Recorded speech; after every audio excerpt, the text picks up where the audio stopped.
white font on a dark background.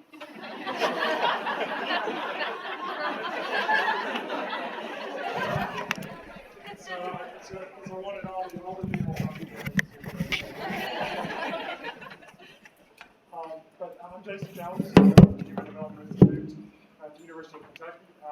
My background is mostly in employment of people with disabilities, and now I'm generally an advocacy person, which I have been over the years, but I paid for it, and disability specialist there, working in all kinds of fields of furthering the quality of life of people with disabilities. I am a C4 quadriplegic. A lot of times I give these presentations and people don't know what that means. I assume most of you do. Okay, and if you don't, you might want to enter a different profession. I was injured in 1990 in a high jump in high school and obtained a spinal injury. At that point, I'm very incomplete. You should know what that means as well. So unfortunately, I can feel things like shots and pain, but fortunately, I can avoid pressure sores and that kind of stuff because of having the sensation that I do. We had the concept of doing this, something I became very interested in several years ago when I started having children of my own.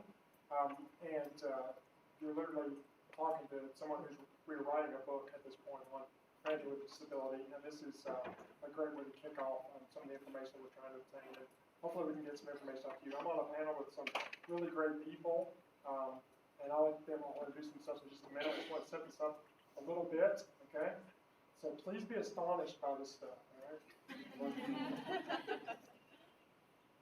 Okay, so eugenics. Does anybody know the term eugenics? We want to get rid of those things that we do not want in our society through things like forced sterilization, all right? That's your country, okay? This is not Nazi Germany, right? This is not China. This is your country, okay? So Carrie Buck here, okay? She was the first person sterilized in the state of Virginia after birth out of wedlock, due probably to some sexual abuse by a family member or a foster parent, right? She was the first person sterilized. Another 8,300 Virginians after her underwent involuntary sterilization until the practice was finally ended nationwide in the, not the 40s, not the 50s, 70s, 1970s, okay?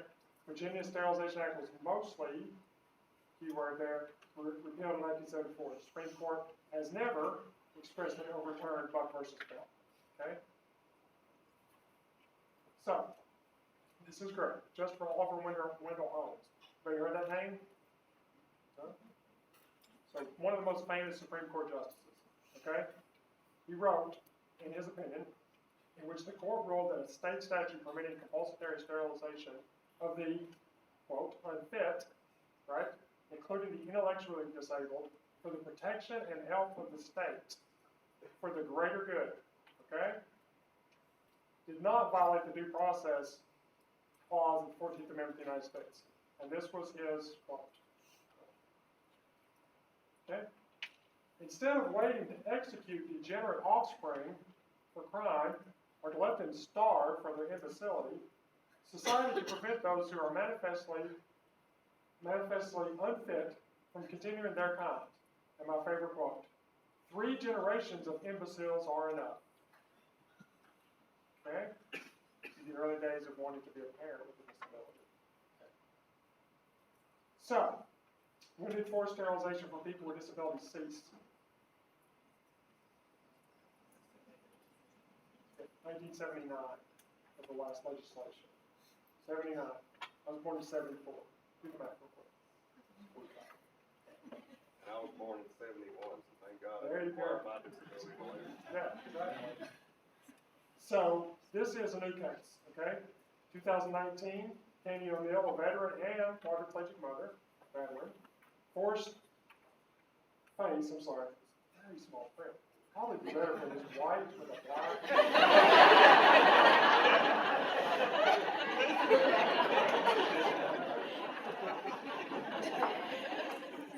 Okay.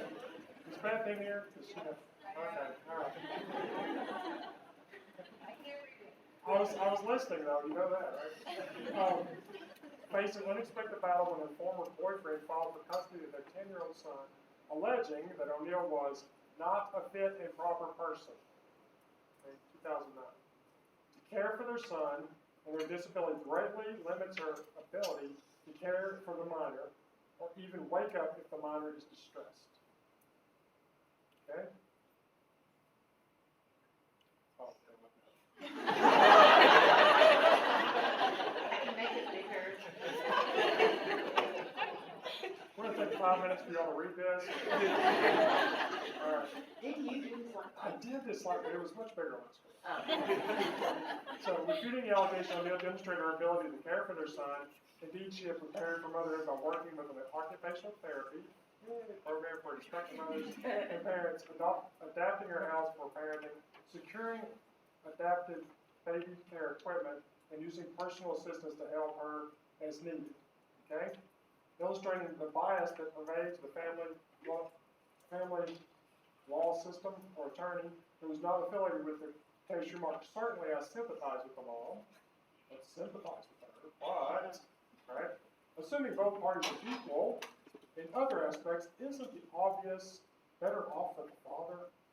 Is it obviously better off than the father? This attorney, who specialized in divorce custody cases for more than 40 years, said that O'Neill would likely not be able to teach her son to write, paint, or play ball.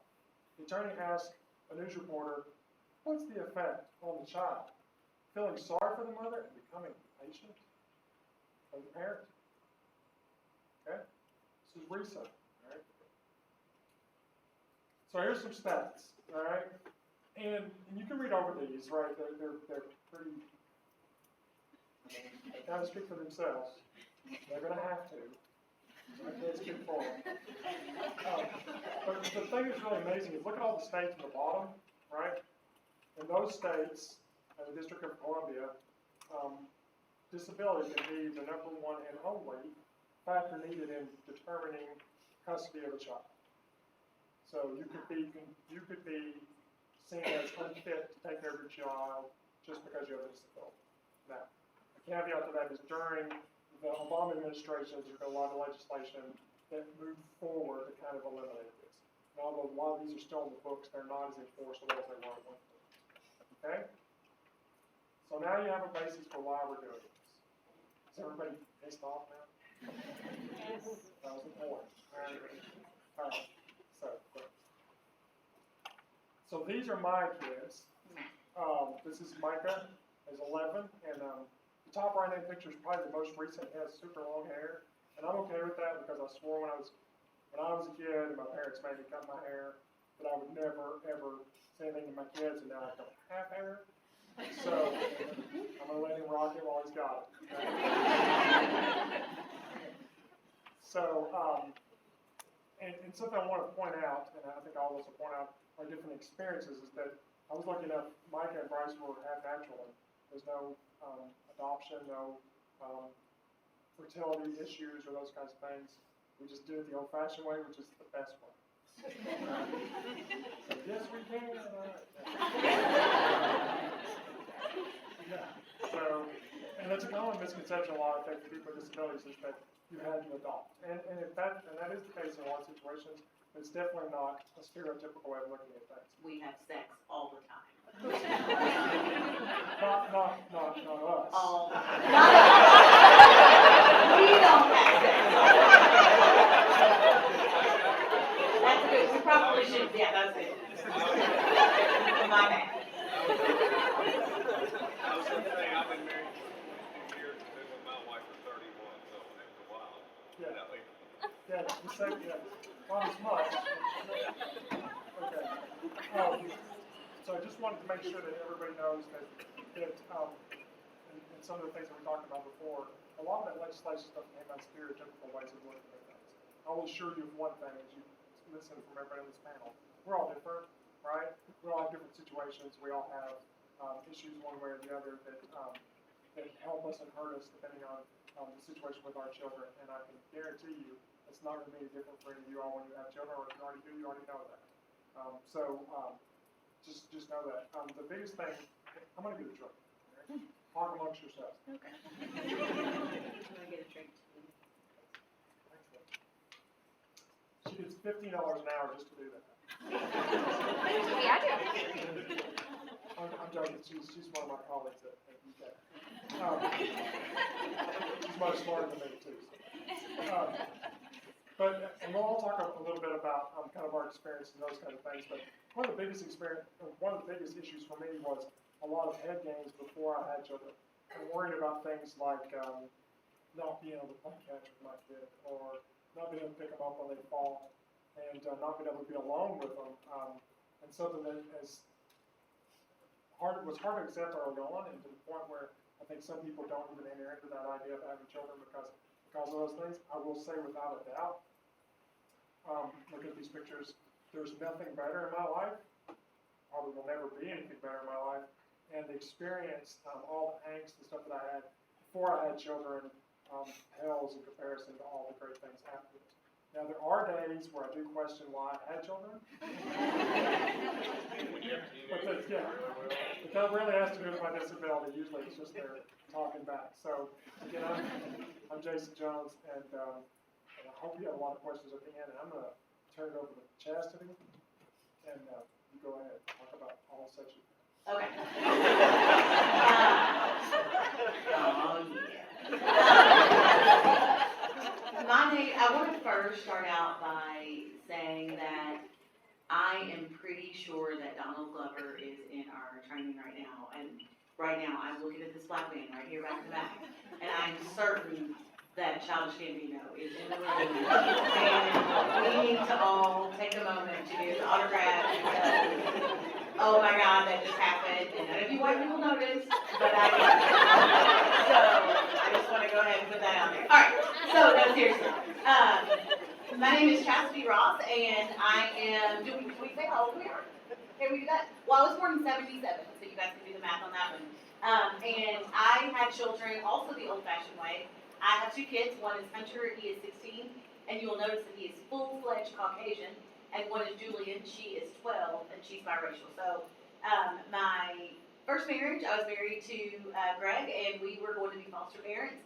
And we thought that would be a really good time, and so we had to go through all of and I think subconsciously I figured, well, if they approve me for foster care, then clearly I can, have kids, because they have to say that I can take care of children. So, and of course they did. They were like, there's nothing in your disability that gives us a reason to feel like that you would not be able to reasonably take care of children. So, any worse than anybody that's on crack. So, I feel like, There's a 50-50 chance you're on crack now. right, so they feel like, crack, one arm, I win. So, I got Hunter when he was 3, and I thought it would take me years to get pregnant, and it didn't. I got pregnant pretty quickly, way more quickly than I thought I would, and so Hunter came on May 3rd, and Julian was born May 1st of the next calendar year. And we ended up getting 2 more foster cares in there somewhere, and so we went from 0 to 4 kids in 1 year. And then I realized I was a total homosexual and I needed to be married to women. So, that's another story. So, Jason and I are really not having sex because that's not what happened. My wife is married, I'm married to my wife who was in one of these little pictures, but our kids, I had Julian from a newborn and under at 3. So, one of the things that we did decide as parents is when we were foster parents was we won't get any babies. But then I had a baby, so then I had to do all that baby stuff. It was very challenging and exciting, and then I realized at some point that, if I was home, everything was pretty easy. We kind of cater our homes to what we need. And I realized that, I have a big mouth, and when I need help, I ask for it, and when I need things to be lifted or tugged or whatever. So, like, for example, today there was some handsome young man, and I was like, hey, you look like you can go get me some water. And he was like, yes, I can.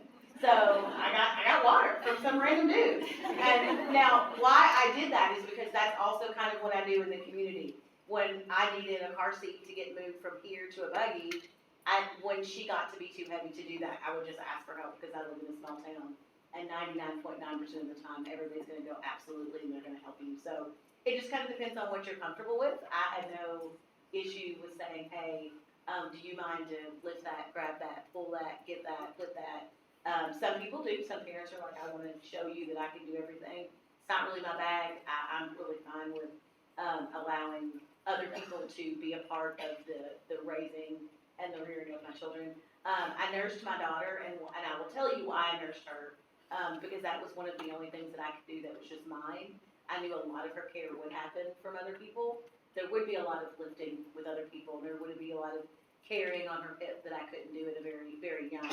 But I knew that nursing would just be for me. Nobody else could nurse my baby but me, and so that was a very important thing that she and I could only share together. So, also, I think everybody kind of finds a way to make it work for them, and my kids are happy and healthy. One of them's in boarding school now because he wasn't acting right, so he had to go live with Jesus somewhere else for about a year. Come back and act right.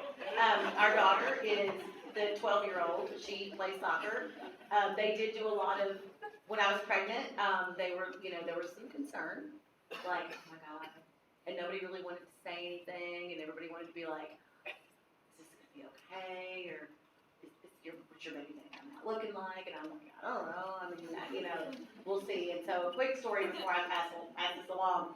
So I'm getting my ultrasound done, and the tech is like, oh look, there's a little baby. Her head looks great, and oh look, there's an arm. Oh, there's the other arm. So let's travel down. Oh, there's a leg. Oh, look. There's another leg. And, so she's just being very, so then, of course, my husband and I at the time had a, sigh of relief. So the doctor comes in, and he says, hey, love, because he called me love. He said, hey, love, how's everything going? I'm like, oh, it's going well. We just got to see the baby. He immediately turns to the tech and goes, did we find the arms and legs yet? And she looks up at him, and she's like, yes. And he was like, okay. So, but hey, love, how are you doing? So there was this natural panic that was kind of always over this pregnancy, and it was completely fine. I had a 38-week pregnancy and a healthy baby, and she's now 5'6". She's huge, and she's 12 years old, and she's a monster. And I lovingly call her a sasshole because you cannot swear at your children. Well, you can. Yeah, you shouldn't swear at your children. So yeah, that's my story. As we keep going, you'll get to ask us some questions, but that's Chastity Ross, and I'm sticking to it.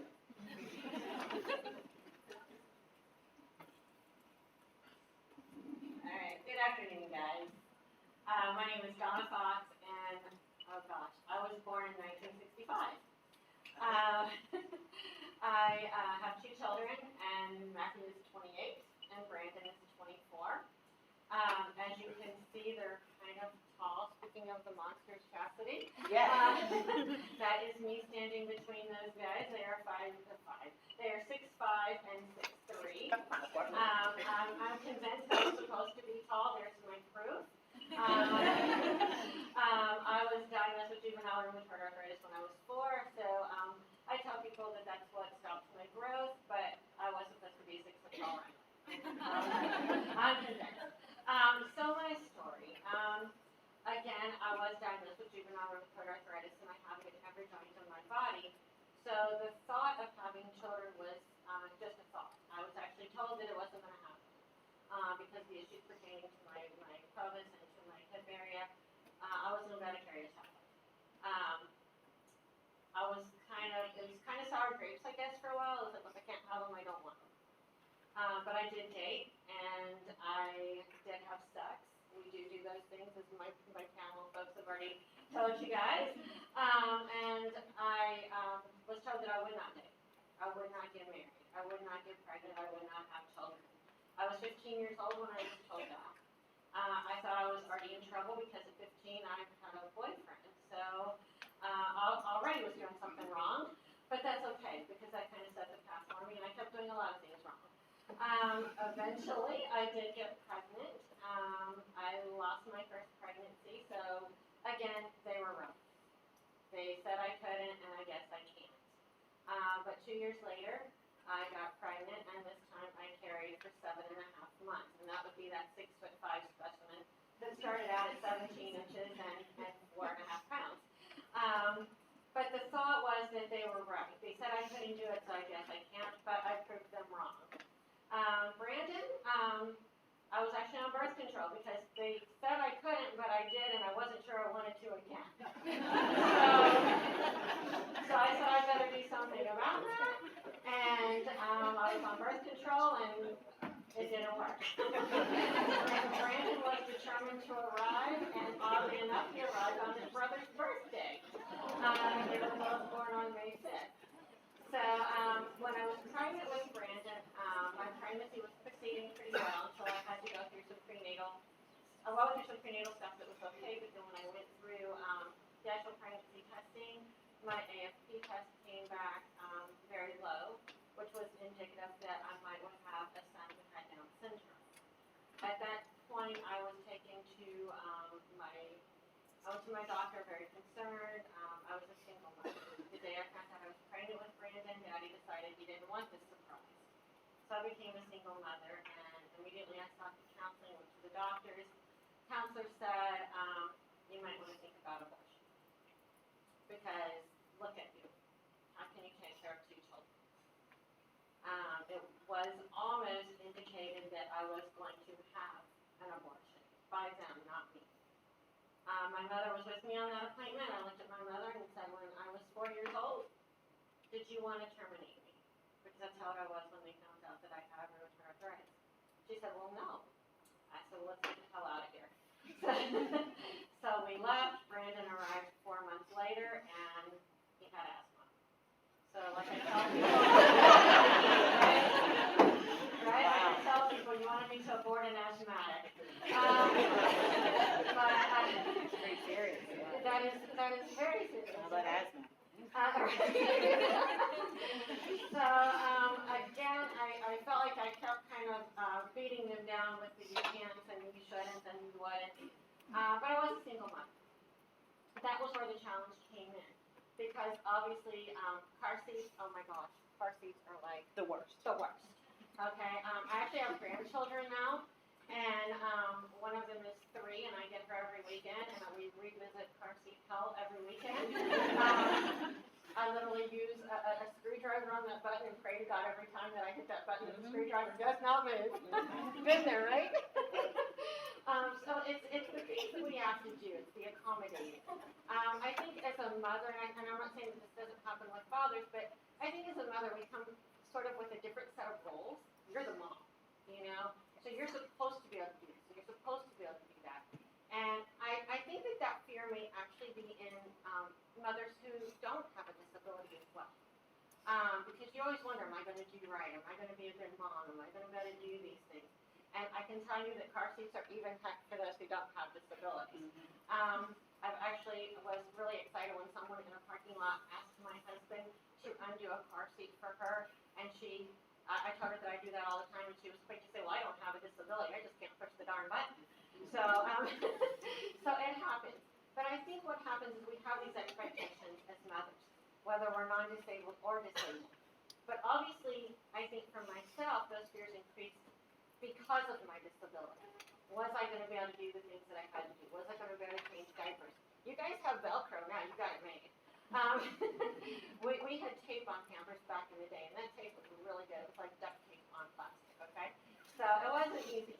But you find what works for you, and I think that for me that was the key, was finding what I could do. There was a lot of trial and error. My sons, we've talked about sports. My sons like to do sports, obviously with metal hips and knees. Sports was not going to be in my agenda, but I always found a way to incorporate myself into that avenue for my son. One of those ways, he was 7 years old, he was playing soccer, it was parents' day to play the kids, and that, my friends, is a true nightmare, okay? Being a trophy mom is cool, but I wanted to be on the field with the kids. So I told the coach of our team, I said, hey, look, put me in the goal. And he's like, well, you can't do that. The ball's going to, I said, exactly. I said, they're going to score. Well, if you know anything about 7-year-old soccer, a lot of times they don't even aim for their right goal. Right? So scoring is kind of an issue anyway. So at halftime, we asked the other coach, could I go to their goal? Because I wanted to be the parent that did it all. I wanted to be on both teams. I wanted to play all parts. And he was like, why? I said, because we've got to even up the score now. Because the other team scored a lot on our team. And he was like, quite sure. It was Parents' Day, so they let us do it. Our team ended up winning by 2. So, because obviously I couldn't kick the ball, I couldn't touch the ball, I couldn't do anything but stand there. So, as a parent, I think one of the things that we had to do, or that I had to do, was find what worked for me. They're 28 and 24 now, and I'm still trying to find out what works for me as a parent. Just because they get 18, as you guys know, parents are still a big part of your lives. I always like to say that changing the diapers was not the difficult part at all. So that's a little bit about me. I'll keep passing it on. Jason, are we going over everything when we're talking? You're going to add something? Just say what you want to say. All right, okay. All right, very good. All right, my name is Lee Gordon, and those are the pictures of my family, and my wife's name is Dorinda, and our daughter is Leanne. She's 17 years old. And to give you a little background on myself and how I acquired my disability, I was injured in a car accident 6 months after I graduated high school, whenever I was 18 years old. And I already said that my wife and I have been together for 31 years. We started dating in high school. We dated for about 2 years before I had my accident. And after I had my accident, I spent about 3.5 months before I went to a rehab center. And then I came home and did some home health therapy. So I got a lot of therapy from PTs and OTs trying to help me to adjust. While I was there, I come in contact with a vocational rehabilitation counselor. And they talked to me about going to school so that I could get an education and go to work, which is one of the biggest concerns that I had as a person with a disability, thinking my life was over, what was I going to be able to do, was I going to be able to get married, was I going to be able to have children, those type of things. So, long story and just a few short words, I ended up going to UK, got my undergraduate in health administration, graduated in 95. My wife got her engineering degree in computer science from UK. And then I went to EKU and got my master's in public administration, graduated in 97. So when Jason told me that this was a collaboration of UK and EKU, I thought, hey, I can actually come back and tell you all some of my experiences. Campus has changed a whole lot since I've been here.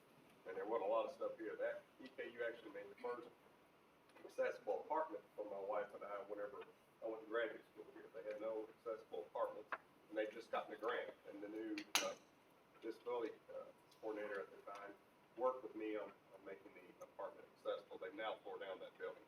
So, but that was, yeah, problem. It was built like pre-World War II, so actually space heaters in to heat it during the wintertime for me. So, it's showing the age. And then after I graduated, I was a nursing home administrator for a few years. Decided it's not what I wanted to do, and then I started working for the Office for Children with Special Healthcare Needs, and I've been there for about 20 years. And I'm a health program administrator there, and I work in the area of transition. And again, we work with children and youth. One of the things our nurses talk to our patients about as they're becoming teenagers and older, they will talk to them about reproductive issues, sexuality issues, because that's one of the things that a lot of times people, even clinicians, will forget to talk to teenagers about is reproductive issues. And as our panel has said, people with disabilities, teenagers, they think about those things, they have sex just like any other normal teenage kid. So you need to, and when you're out working in the field, make sure that you're prepared to answer those questions from the patients and from their parents. These pictures up here with my wife and daughter, these are various pictures of my daughter, but she is again 17 years old. She's a senior in high school, and she goes to Assumption High School in Wood, and she's very, very athletic. One of the things that I was very concerned about whenever my wife got pregnant and we did conceive naturally was I was excited about being a father, but I had these overwhelming feelings of how am I going to participate in my child's life? How am I going to support my wife as someone with a physical disability?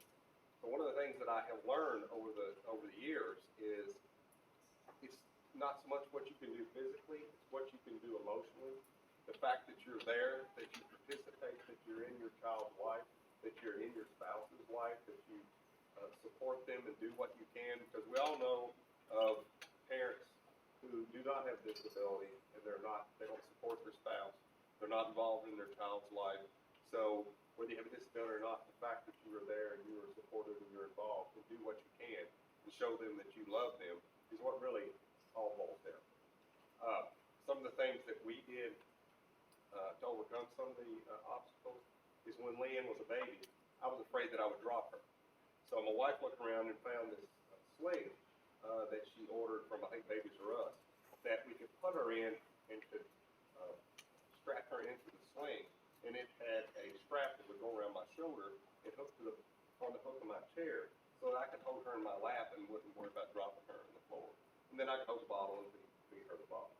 And then also, right after our child was born, and whenever you have kids, you'll learn this, you could be up various times of the night feeding them bottle, changing diapers, those kind of things. My wife, because she was working full time, she put Leanne in daycare 6 weeks after she had her, she was exhausted a lot.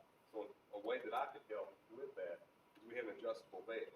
So what she would do when she was too tired to do it, needed some rest, is that I would set the bed up and she would lay a pillow on my arm beside of me, put Leanne on it, and then I would hold the bottle, and then I would feed her. And that's the way that she could rest while I was doing that. One of the other things that I did whenever Leanne was a toddler was I couldn't pick her up and put her in my lap. So I taught her to put her foot on the frame of my chair, and then I would put my arm under her bottom and lift her up so that she could sit on my lap. And I think one of those pictures shows her there. Yeah.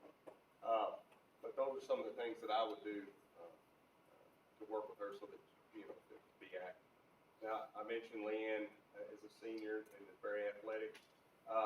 She was very good at all sports when she was growing up, but one of the things I was trying to figure out how I could participate.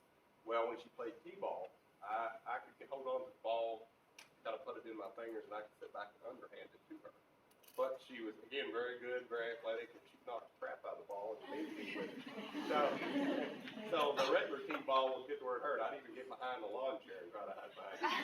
But after a while, so many bruises and red marks, then I went to a tennis ball. So that didn't leave bruises, but that stung. It didn't hurt as bad. But I kind of got tired of that. So then we looked around on the internet and we found this device that has a ball that has a hole in the middle of it drilled in it. And it's got these two strings that go through the ball, and it has a hook on one end. And then some of y'all play sports, you've probably seen it. And then it has handles on it. So what we would do is fasten that to the basketball post. I would get back, and I had enough strength that I could zip it to her, and she would hit it, and then if I was paying attention and held my arms up quick enough, the ball would hit it. So that worked pretty good. And then we also got when she got a little older and started playing softball, I had one of the batting sticks that had the softball on the end of it. It was about 6 foot long, and I could hold on to that and let her swing and hit it. But, again, being a good athlete and strong as she was, I'd have to get on to her because she would want to really whack the crap out of it, and it would sting my hand. So, but it was one way that I could participate. But Lynn, again, played all sports, but field hockey was really what she excelled at. And she's been on a club travel team called Hippie in Louisville, and she has it keeps us very busy. And through the National Futures Program, she's really excelled at that. And last year, she made it all the way up that she made the under-17 U.S. Women's National Field Hockey Team. And she ended up, that's her in the top right-hand corner with the USA jersey on. And her and my wife went with the team to Germany in the spring, and she played and represented the U.S. Playing in Germany. And with all her accolades and trophies that she has, you see the Women's State Championship trophy. When she was a freshman, she actually hit the winning goal in overtime as a freshman to help her team win the state championship. So she's actually, when she graduates next year, is going to go play field hockey for Wake Forest University in North Carolina. So we're very excited about all the things that she has done and all the opportunities that she's been afforded and things that's kept us active in her life. So we travel a lot with her. Some of the obstacles that I have run into traveling is, as a parent, with a disability, a lot of times the wheelchair accessible rooms only have one bed in them. We always ask her to, but sometimes depending on availability or what they have. So when she was younger, that wasn't as big a deal, and she could sleep on the couch a lot of times, but she doesn't like that. But when she became a teenager, no teenager wants to sleep with parents. So, but sometimes that's all that you have. The other thing that we run into is sometimes we go to events. If they have the parking lot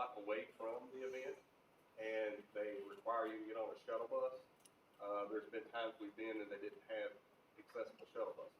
So what I have to do is go up and say, hey, this is not good, you're out of ADA compliance, we need you to have a bus that has a wheelchair lift on it. One of the events that we were at in Florida, they actually had the wheelchair buses, but where they were picking up was in the sand, which I couldn't get in my chair. So I had to say, no, you gotta bring it down to the pavement. So, that's kind of me in a nutshell as far as what we have done and what we have experienced. You see the one picture in the middle where we're on the Disney cruise with Mickey Mouse. I will say that as far as accessibility, Disney always does it right. They're the most accessible things you can go to. They even have an accessible island in the Bahamas. It's still there to get blown away. So, I'm glad you clarified that. I thought that might have been a family member.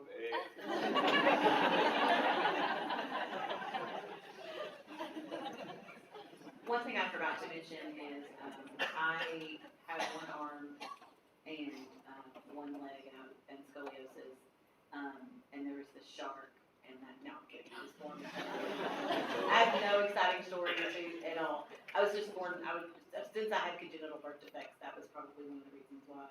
And I think that that's kind of an assumption with all folks with disabilities, that no matter how you got disabled, or if you were born that way or became that way, there always is this belief system that it's going to like zap your children 7 times 7 or whatever. Like, well, if you have one arm and one leg, she's clearly going to be born with 2 heads and no arms. And it's like, that's not really a thing. So anyway, I just forgot to mention that, so it's kind of helpful to know that we all have varying disabilities. And as a horrible, horrible husband, my wife's name's Jessica, and I love her a lot. She's not when it takes work, she's back to her. She's wonderful. Yes, we are still married, and she's phenomenal. Mostly not because of my disability, but she puts up with my mouth most of the time. Disability itself. So for the next, how much time? Where's Pat? How much time do we have, Pat? 15 minutes. 15 minutes, okay. And I gotta be honest with you, my goal in doing these panels every time is to make Pat blush. And I think we've done that, so we can move on to. So if anybody has any questions, you can just ask them generally to us, or you can ask them directly to one of us. Yes, please, speak loudly if possible. Did you ever have to like talk about disability, or how did you approach that with your children to kind of explain Yes. what's going on, or what level of injury, or whatever you're going with? I would expect that question from you. Good job. That's good. Yeah. I know. Yeah. Right. And we discussed this leading up to this, and it was actually one of the questions that I was going to ask if no one else did, but I think, and I'll let everybody else answer too, but for my children, they're at that age now where they're really getting the questions, and what we talked about showing up and being visible in your child's life is hugely important. So it's going to happen, right? So my kids are in 6th grade and in 3rd grade, and those are very transitional times, you know, that middle part of school, and so they get the questions a lot. What's wrong with your dad? Those kinds of things. And there's fatigue that happens with that sometimes, I think. So it's difficult for them. It was difficult for me when they got up to ask me what happened, and then we had to have that conversation, and you know, the high jump and a track meet in high school, and hurt my neck, and now they can regurgitate that back in a way that they're super comfortable with it, but we had to have those conversations. Sometimes things come up like, I wish you could. Those are hard days, right? So in those situations, we have to come back to that question.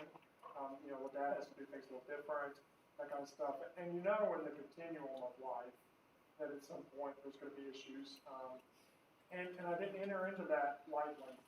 I knew that would come at some point. So try to be as ready as I could be. And I got great kids. And one thing that I will say that is a blessing in all this is that my kids have a very diverse way of looking at the world, and that's never a bad thing.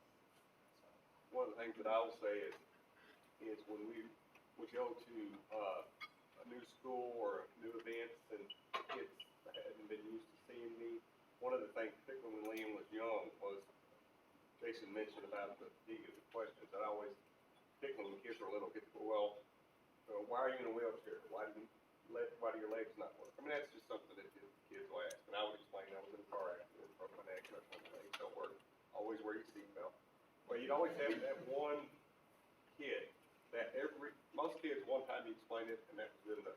But you'd always have that one kid, every time you saw them, for probably about the 5th or 6th time that you've seen them, they ask the same question over and over, and you re-explain it, and what I would do when I go to this, I would try to avoid that kid. My daughter, she wouldn't pay attention the first time, but they kept asking, particularly when she was young, she would roll her eyes. And then when we would get the car on the ride home, she would say the same thing. She's like, because, Lynn was always used to me being in a chair. She really didn't, I mean, she knew it was different, but she didn't pay any attention to it because that's what she'd always experienced. But she'd always say, I don't know why they asked that. It's obvious you're in a wheelchair. It's obvious your legs don't work. That's a pretty dumb question. So, but what I would do is we would go somewhere that was new. Lynn never, she's never not wanted me there. She's never really been embarrassed about me or anything. But when there was after she got up a little older, probably in 2nd or 3rd grade, and kids sometimes, no one's ever mean to her or anything like that, but they would ask those questions. We'd go somewhere new. I'd be there and I'd be involved, but until the kids got used to me, I would kind of sit in the back just a little bit to give them some time to get used to me being there and give her space so that she has time to get used to the other kids. And then after a while, didn't pay attention to them. You're a much better parent than I was. Probably why Julian's already had therapy a couple times. I lie to most children, depending on what kind of mood I'm in. It's just good solid parenting. Like, I usually make up a story, like, it depends on kind of what mood I'm in. One of the things that you said that I'd never thought about is the question fatigue.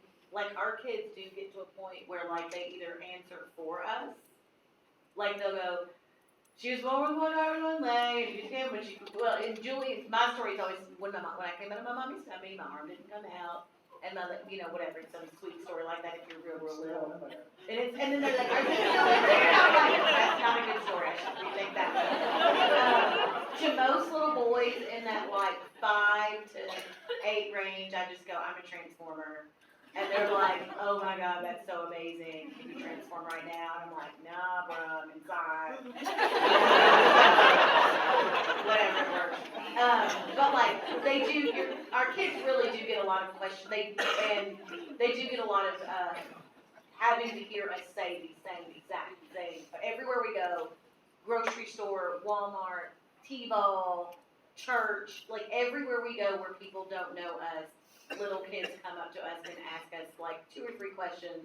So Julian used to field them for me a lot and go, when she came out of her mommy's tummy, her arm and her leg didn't come out, and she has a special leg that helps her walk, move on, and then sometimes, so it does, for them, it gets very old as well. And I didn't think about question fatigue until you said it that way, that for them, it just is like, oh, why do I have to keep listening to this? Why do you keep asking? This is getting on my nerves. And I would add to that real quickly. You want your kids to have their own identity. Yes. And so you don't want them to be identified as the guy, my dad is in a wheelchair. Yes. I don't want to be defined that way either. Right. So it's really hard. You have to balance not overshadowing your children's story. Because although I'm a part of their story, they still have their own. Right. So that's very important. And the cool thing, kids will ask. And someone with a disability always encouraged to take every opportunity in life to educate in a way that's conducive to making the whole world a better place. And I know that sounds very, Mickey Mouse. yeah, Mickey Mouse, I know, but there's a lot of truth to that, right? So I try to make my kids understand education for the people who don't understand it, live it every day is pretty important too. And I'd like to add on to that too. I think until your children are a certain age, they just see you as mom or dad. Sure. Right. And then once they get a little bit older and get into school and they have more friends coming around, a lot of times it's their friends who are saying, what's wrong with your mom and dad, before they even realize, hey, there's something up with mom and dad, And then, I've always told my boys early that this is what I have and this is how it affects me, and we just kind of go with the flow. However, my sons, they have a little bit of mom spark, and my older son stole one of my stories to get her me tell somebody when someone wanted to know what was wrong with his mom.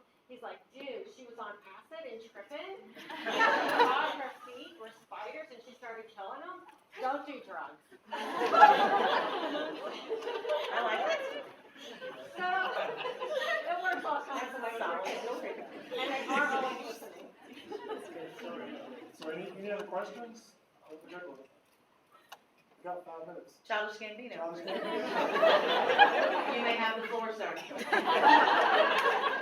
This is America. If you could wrap your question. That would be great. That would be great. Not quite that good. So, for those of us that counsel people with disabilities, I guess maybe thinking back towards when you all first had children, like what types of things would you all have wanted to hear?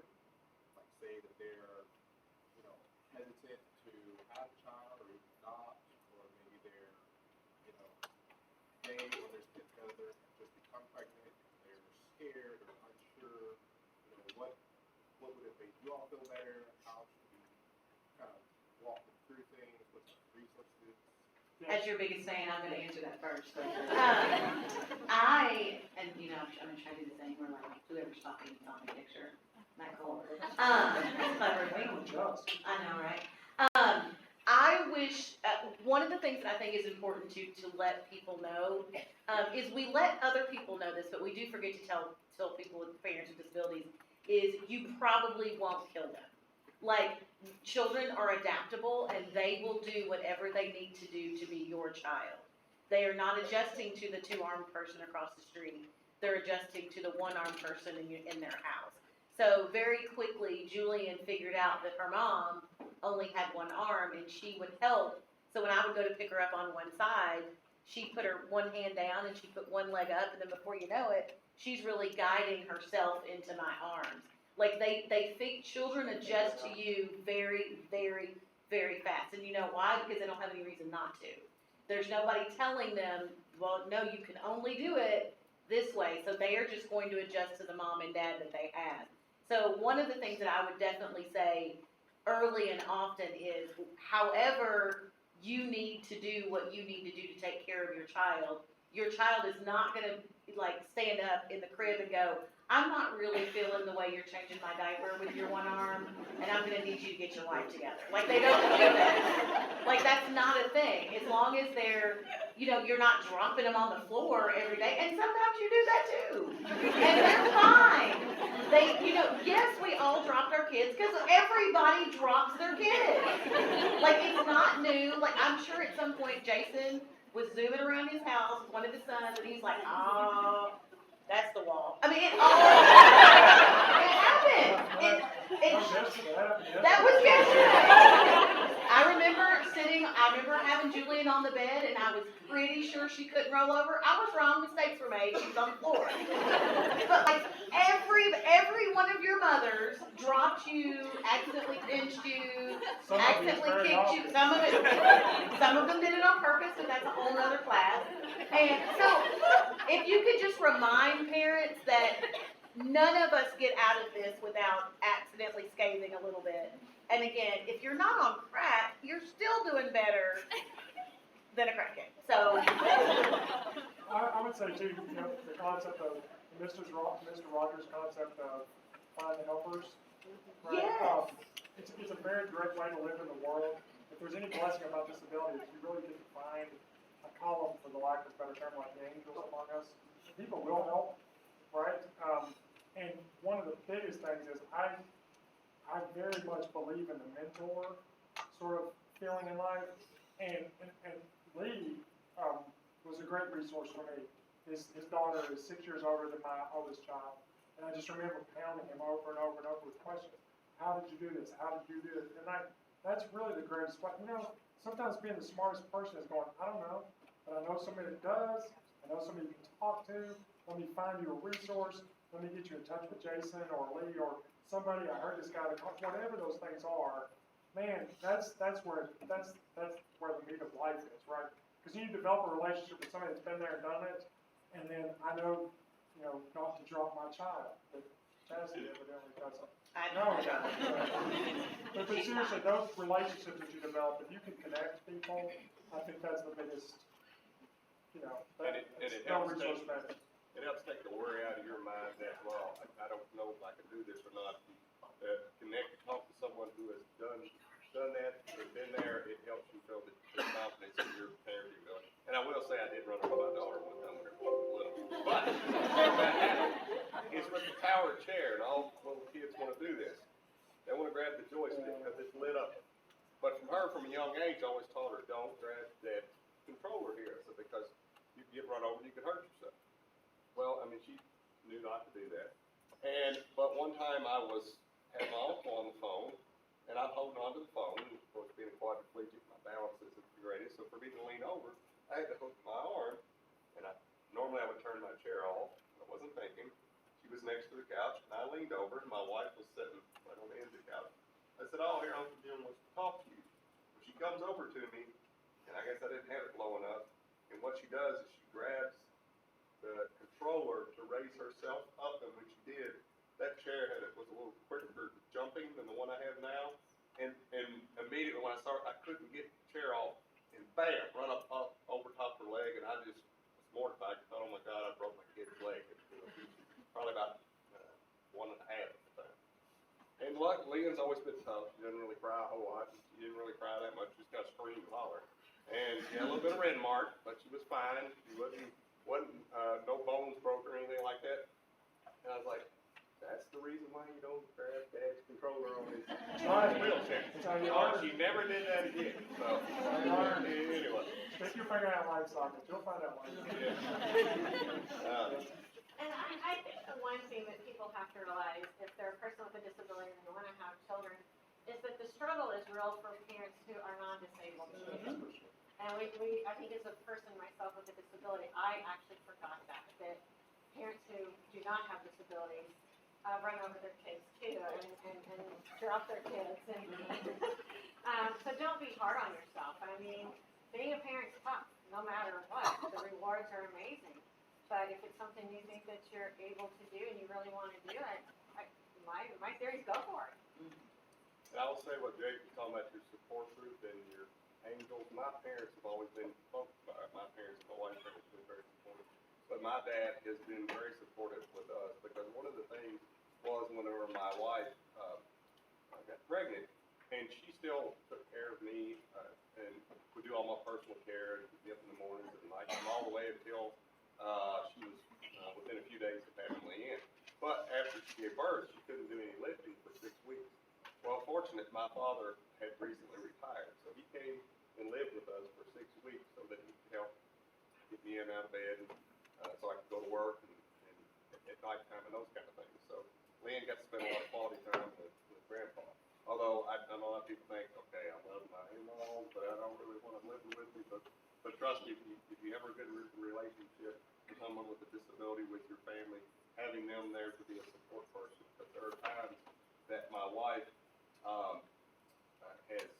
she has to travel some with her job and she goes out of town. So my parents come down and stay with me whenever she has to take a week trip or somewhere that she has to go for traveling. So that's been very helpful having those support people that can support you in the times that you need. All right, guys, I think I gotta let Dr. Stiles ask a question. She's my friend.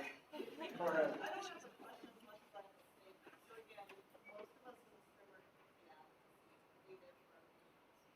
I was called to court, actually I volunteered to go to court because one of my patients, who is technically was being questioned as to whether she had the capability of caring for her child.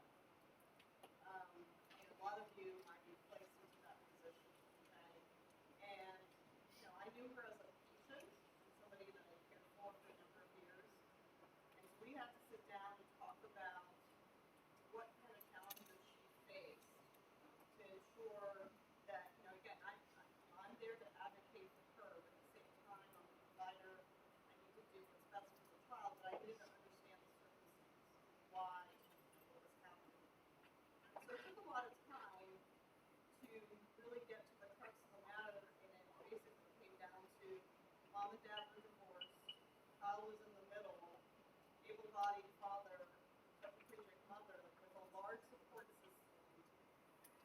tell you, they nitpick every bit of this, right? Mom doesn't have hand function. Well, then we have to come back and go, yeah, mom does actually have hand function sufficiently where she's able to do this, and then we can do it. Then they came back and said, well, mom's taking such and such medications. And I said, okay, time out. We're Manchester, Kentucky, so I'm gonna go out on a limb and I'm gonna say that that's probably taking some of the same things. She can Manchester. Well, we have to understand. So this still happens all the time. Parenting rights are questioned for sometimes the right reason, but oftentimes the wrong reasons with our patient populations. Again, our goal is to make sure that our patients are safe, that their kids are safe. So again, if it's reaching out to PTOD to say, what can I do for that parent to be able to parent effectively is a different adaptive equipment, it's a different style. Hopefully it's a therapeutic, what can we do so that you're safe and your child is safe in your home environment?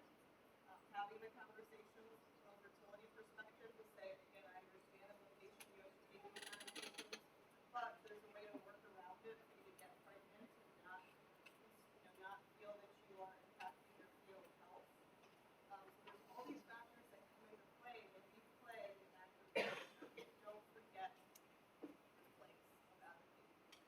It's good, very good. I think we're out of time. Thanks, Thank Dr. you Sarah. very much.